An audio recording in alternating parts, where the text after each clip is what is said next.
What do German gods and obscure psychological theories have to do with the present needs of our race? How does a topic seemingly so abstract impinge on the crisis that faces white people around the world? Wotan, god of the Germans, was known as Odin to the Norsemen and as Wotan to the Saxons.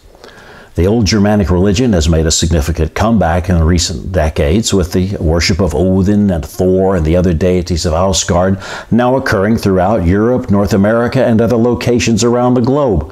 And I'm proud to have played a key role in that revival. But one doesn't have to be a literal believer in the reality of Wotan to appreciate his importance as an empowering symbol for the reawakening of the European peoples. This was the approach taken by the renowned psychologist Carl Jung, who thought of Wotan or Odin as an archetype, a kind of inherited symbol of great power in the collective unconscious, or if you will, in the racial soul of the Germanic people. While Jung believed that some archetypes were more or less universal, appearing in all human races, there was also much differentiation from race to race. The collective unconscious of the Chinese or of the Semitic peoples, for example, were not interchangeable with that of the Germans. This is a good place for me to say that the symbolism of Wotan is pertinent not only to those Germans living within the borders of the current German state, but all men and women of Germanic descent throughout the world. Indeed, for all practical purposes, the Wotan archetype is the driving psychic dominant of Europe. The archetype becomes active whenever the folk within whom it resides is threatened or when it is repressed and denied. In the early 20th century, the German people were threatened by industrialization, urbanization, and immigration. The unification of Germany in 1871 was, in the eyes of many Germans, merely a political event, and it disappointed those many Germans who yearned for a more spiritual, more romantic German state. The Wotan archetype manifested in the revival of nationalism, Germanic mysticism, the occult lore of the runes, and folkish culture. Figures of Jesus on horseback were eerily similar to the repressed image of Wotan.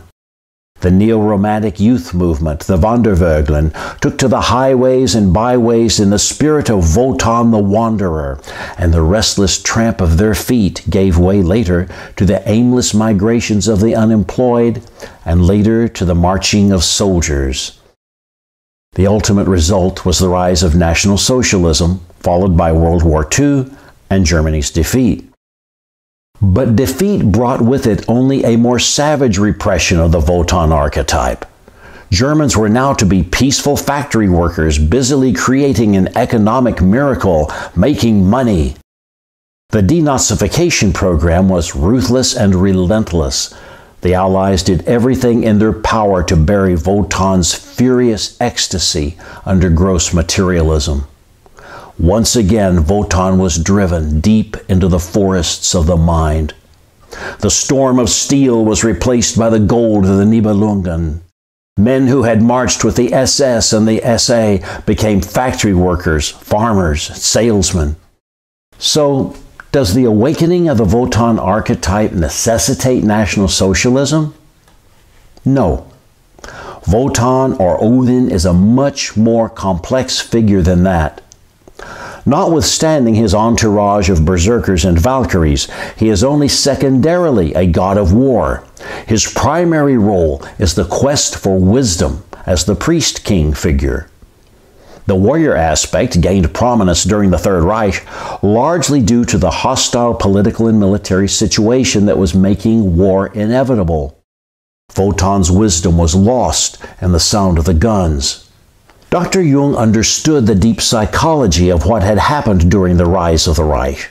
He predicted that we have not seen the last of Wotan. Indeed, Wotan's severe repression in post-World War II Germany, which deliberately implanted a sense of overwhelming guilt in the average German, makes his appearance all the more certain. Repressed psychological forces do not just go away. They fester and grow stronger. The present-day invasion of Germany by Middle Eastern immigrants will only make Wotan's return all the more dramatic. How will he manifest this time?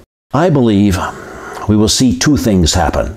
First, there will be a violent reaction against the Islamification of Germany.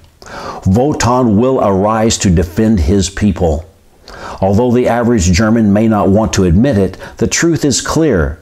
Even if not one more immigrant is allowed in Germany, there are already enough of them to change the face of Germany in the coming years and forever. If the politicians do not remove them, Wotan, whether you think of him as an archetype or as a god, will intervene to restore balance. Wotan now sleeps, but he will waken, and he will be ready for war. But there is more to it than that. Jung foresaw an emergence of Wotan's wisdom aspect. He said, and I quote, "If we apply our admittedly peculiar point of view consistently, we are driven to conclude that Wotan must, in time, reveal not only the restless, violent, stormy side of his character, but also his ecstatic and mantic qualities, a very different aspect of his nature. National Socialism would not be the last word." Unquote. I would go a step further and say that we need both the capability for violence and a deeper spiritual perception to give us the wisdom to properly apply it when necessary. Now, let's look at the flip side of the coin. I've spent most of this video talking about how the content of the collective unconscious affects us. But I also believe that our deeds can provoke feedback into the collective unconscious. Our task is to reawaken the Wotan archetype. Or, in a more literal sense, we must call upon Wotan, the god, to come to our defense, but in a way that will be balanced and harmonious. How do we do this, you might ask? Simply by shaping our culture. Our deeds, our writing, our speech, the media we produce and the media we consume all shape the soul of our people. The memes we spread, the books we write, the plays and poems that spring from our pens and our keyboards, all of these shape coming events.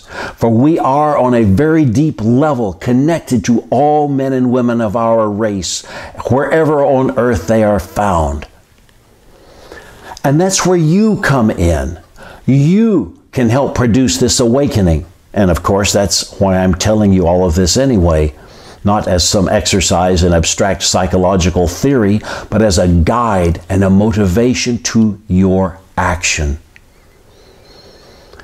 The continuing political and social repression of all healthy survival instincts among the European descended peoples around the world, coupled with the crises facing us, will produce a manifestation of great power.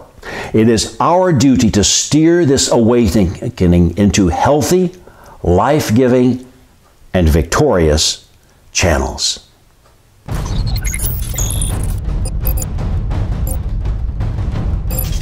This is Stephen McNallen, thanking you for watching and urging you to like this video and subscribe to my YouTube channel and to share it widely. Donations to support my work may be sent to the PayPal account you will find on my YouTube channel. Thank you very much.